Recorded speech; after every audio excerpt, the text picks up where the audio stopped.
Hello friends, तो आज की इस वीडियो में हम देखने वाले हैं एनसीईआरटी हिस्ट्री क्लास 10 और चैप्टर 4। ओके, तो चलिए वीडियो को स्टार्ट करते हैं। वीडियो क्योंकि काफ़ी लेंथी होने वाली है तो 2 पार्ट में भी वीडियो आ सकती है आपकी। तो चैप्टर है आपका औद्योगिकरण का युग। ओके, तो औद्योगिकरण का युग कहते किसे हैं, सबसे पहले हम यही देखेंगे।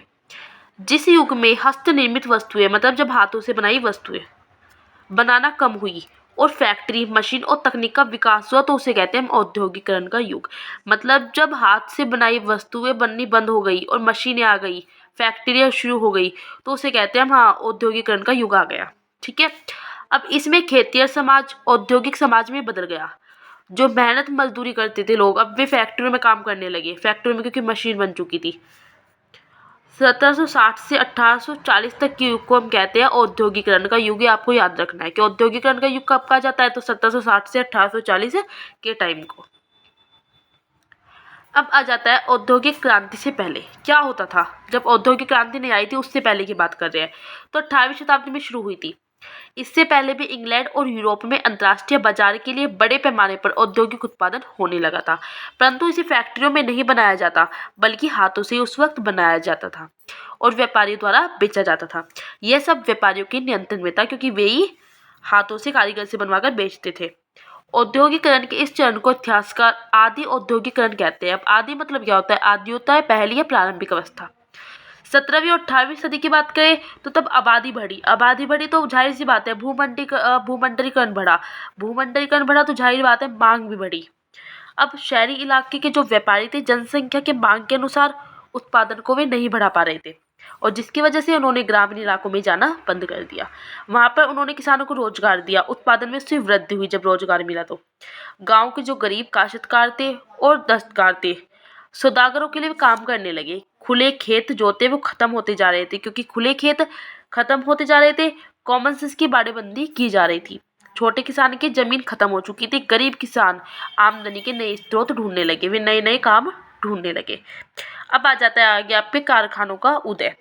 मतलब जब क्या हुआ, औद्योगिक क्रांति शुरू हुई, जब फैक्ट्रियां बनी। प्रारंभ में औद्योगिक परिवर्तन की रफ्तार क्या थी? बहुत धीमी थी।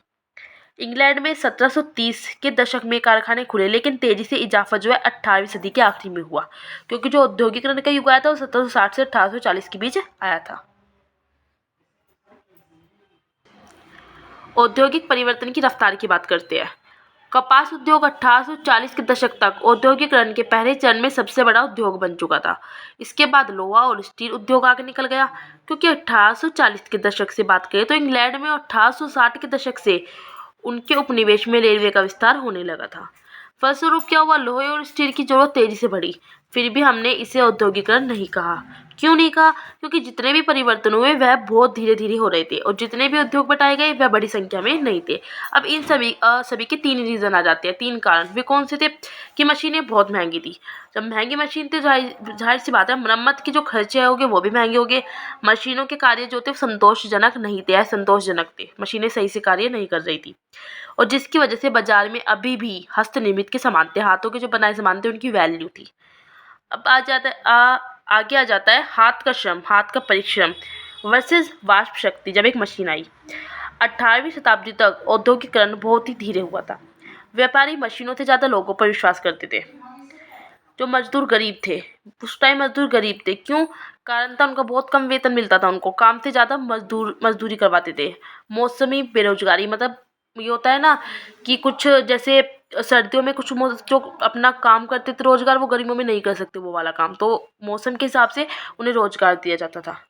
तकनीक का विरोध किया मजदूर किसान ने, क्योंकि जब से मशीन आई तब से उनकी मजदूरी खत्म हो गई, क्योंकि मजदूरी की मांग कम हो गई। मशीनें आने से, फैक्ट्रियाँ निर्मित होने से बेरोजगार हो गए वे। श्रम बाजार की बहुतायत से मजदूरों की जिंदगी भी प्रभावित हुई। रोजगार चाहने वाले बहुत से लोगों को हफ्तों इंतजार करना पड़ता था, और वे पुलों के नीचे या रेल बसेरों में रात काटते थे कि उन्हें कल मजदूरी पर जाना है, कहीं वो मजदूरी किसी और को न मिल जाए, कहीं वो काम किसी और को न मिल जाए। इसलिए उन्हें कहीं कहीं रातों इंतजार करना पड़ता था, इसलिए वे वहीं पर रात काटते थे। अब जो हमने बात की वो मशीन आई, कौन सी थी वो? उस मशीन का नाम था spinning jenny. Spinning jenny machine का विरोध हुआ। 19वीं शताब्दी में 10% शहरी आबादी क्या थी? गरीब थी। 1830 की बात करें तो आर्थिक महामंदी आई।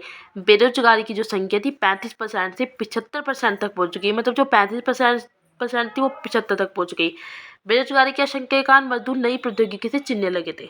जब ऊनी उद्योग में स्पिनिंग जेनी मशीन का इस्तेमाल शुरू हुआ, औरतों ने भी स्पिनिंग जेनी मशीन पर हमला किया, उन्होंने भी विरोध किया, क्योंकि मशीनों से क्या हुआ, जब मशीन आ गई तो औरतें जो हाथ का काम करती थी घर पर, उनका वो खत्म हो गया, तो उन्होंने भी विरोध किया। उपनिवेश में औद्योगिकरण आ जाता है। अब भारत पर नजर डालें कि उपनिवेश में औद्योगिकरण कैसे होता है। तो भारतीय कपड़े का युग था।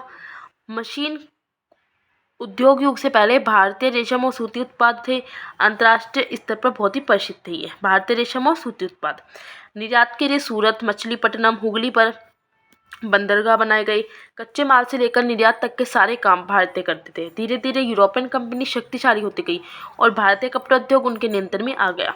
इसके लिए उन्होंने बम्बई, कोलकाता दोनों जिलों में नए बंदरगाह बनाए थे। वहां से क्या था, रेशम के बड़े बड़े सामान का निर्यात किया जाता था। धीरे धीरे कंपनी से राजनीतिक शक्ति प्राप्त की। भारतीय कपड़ा उद्योग पर पूर्ण नियंत्रण करने का उन्होंने प्रयास किया। आखिर ईआईसी ने ऐसा कैसे किया होगा। ईआईसी मतलब ईस्ट इंडिया कंपनी। नई व्यवस्था लागू की उन्होंने। नियमित आपूर्ति की या कई चरणों में की गई। पहली क्या थी, पहली थी गुमास्ता। उन्होंने गुमास्ता नियुक्त किए। गुमास्ता किसे कहते हैं, पूछा जाता है। ये फर्ज दे देते हैं कि इनका मीनिंग क्या है। तो वेतनभोगी कर्मचारी जो बुनकरों पर निगरानी रखते थे, माल इकट्ठा करते थे और कपड़ों की गुणवत्ता की जांच करने के लिए करते थे, और कंपनी के लिए सब करता था। ठीक है, इससे सक्रिय व्यापारी जो दलाल थे वो खत्म हो गए। अब बुनकरों पर प्रत्यक्ष नियंत्रण स्थापित हो गया। दूसरा क्या था कि कंपनी को माल बेचने वाले बुनकरों को अन्य खरीदारों के साथ कारोबार पर पाबंदी लगाकर इसके लिए उन्हें पेशा की रकम दी जाती थी। पेश की रकम किसे कहते हैं, यह एक प्रकार का कर्ज है जिसे लेने के बाद बुनकरों को अपना बनाया हुआ कपड़ा गुमास्ता को ही देना पड़ता था। इससे अंग्रेजों को लाभ था। क्या लाभ था कि इससे अंग्रेजों का संपर्क जो है भारतीय कपड़ा मिलों के साथ गहरा हो गया। दूसरे खरीदार से रिश्ता टूट गया। बुनकर जो ईस्ट इंडिया कंपनी को कपड़ा देने लगे। प्रतिस्पर्धा जो कंपटीशन था वो खत्म हो गया। परंतु भारतीय उत्पादों को लाभ बिल्कुल कम हो गया। काम करना बंद कर दिया। किसान के रूप में किसी भी खेत में वे अब काम करने लगे थे। कंपनी के ऑफिसर्स ने भारत घूमकर पता लगाया कि भारतीय कपड़े की मांग कभी कम नहीं हो सकती, क्योंकि दुनिया के किसी भी देश में किसी भी कोने में इतना अच्छा माल नहीं बनता। परंतु 19वीं सदी के शुरुआत में देखा तो भारत के कपड़ा निर्यात में गिरावट आने लगी। 1811 से 12 की बात करें तो सूती माल का निर्यात सिर्फ 33% रह गया। 950 से 51 में तो यह मात्र 3% रह गया, मतलब बिल्कुल ही बंद। कारण क्या था इसका, क्यों बंद हो गया ये। कारण था कि भारत में मैनचेस्टर का नाम, मैनचेस्टर क्या है, ब्रिटिश जो था, ब्रिटिश में मौजूद शहर का नाम है मैनचेस्टर। यहाँ मशीनों से कपड़े तैयार होते थे। अब उन कपड़ों को भारत निर्यात किया जाने लगा, जिसकी वजह से भारतीय कपड़ा निर्यात में गिरावट आने लगी। अब क्या हुआ, भारत में अच्छे किस्म की कपास नहीं मिल रही थी। अमेरिकी गृह युद्ध शुरू हुआ। अमेरिका में कपास की आमद बंद हो गई। ब्रिटेन अमेरिका से पहले कच्चा माल लेता, कपड़ा बनाता, उसका निर्यात फिर विश्व के विभिन्न देशों में करता। अब ब्रिटेन जो है भारत से कच्चा माल मांगने लगा। भारत से कच्चे कपास के निर्यात में वृद्धि की कीमत बढ़ी। अब भारतीय बुनकर को कच्चे माल नहीं खरीद पा रहे थे, क्योंकि कीमत बहुत ज़्यादा बढ़ चुकी थी। अब आ जाता है भारत में फैक्ट्रियों का आना। 1854 में मुंबई में पहले कपड़ा मिल लगी। 1855 में पहली जूट मिल बंगाल में हुई। 1874 में मद्रास में पहली कताई बुनाई मिल। यह उद्योग कौन आ रहा था, तो भारतीय आ रहे थे। द्वारकानाथ टैगोर, याद रखना है नाम, उद्योग में निवेश करने लगे थे। 1830 से 40 में उन्होंने ये 6 संयुक्त कंपनी 1830 से 40 की बात करें, 6 संयुक्त कंपनी लगाई। जमशेद जी, नुसीरवान जी टाटा विशाल औद्योगिक साम्राज्य स्थापित किया। बिरला जो मारवाड़ी समूह के सदस्य थे, कपड़ा उद्योगों के व्यापार से उन्होंने उद्योग प्रारंभ किया। इन भारतीय उद्यमियों के पास अब पैसा कहाँ से आया, तो चीन के साथ किए व्यापार से आया। रेशम को भारत से इंग्लैंड पहुंचाने में मजदूर कहाँ से आए, अब ये उद्योग लगे तो जाहिर सी बात है उनके लिए मजदूर भी चाहिए। तो 1901 में भारतीय फैक्ट्री में जो है कितने मजदूर काम कर रहे थे, तो 5,84,000 मजदूर काम कर रहे थे। 1940 में संख्या और बढ़ी, कितनी हो गई, 24,36,000। औद्योगिक इलाकों में मजदूर आसपास के जिलों से आते थे। मुंबई से जैसे रत्नागिरी जिले से आते थे, कानपुर के कानपुर जिले से आते थे। उद्योगपति नई मजदूरों की भर्ती के लिए जॉबर रखता था। जॉबर, ये वर्ड पूछा गया है, ठीक है। जॉबर क्या है कि कोई पुराना विश्वस्त कर्मचारी, वह गाँव से लोगों को लाता और काम का भरोसा देता, रहने में मदद करता, ठीक है, उसे कहते हैं जॉबर। अब आ जाता है औद्योगिक विकास का अनुठासन, ठीक है।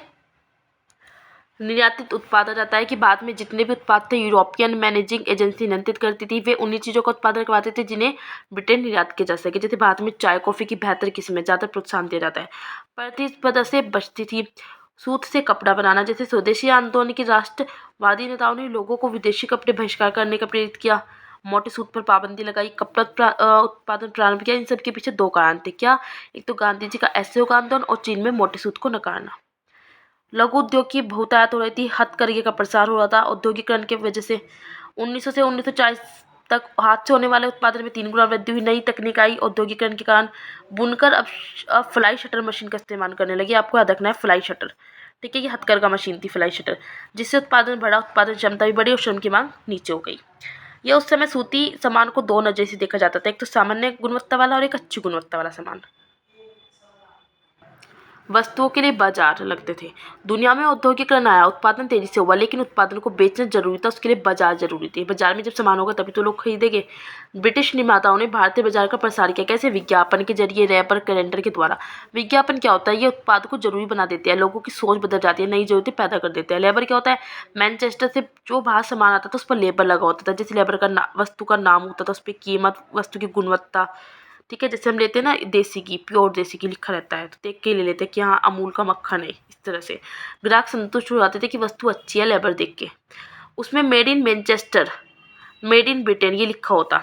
भारतीय धार्मिक भी होते थे कुछ लोग कि भगवान पर भगवान की, लेबर पर भगवान की तस्वीर बना देते तो शुद्ध माना जाता था, ठीक है।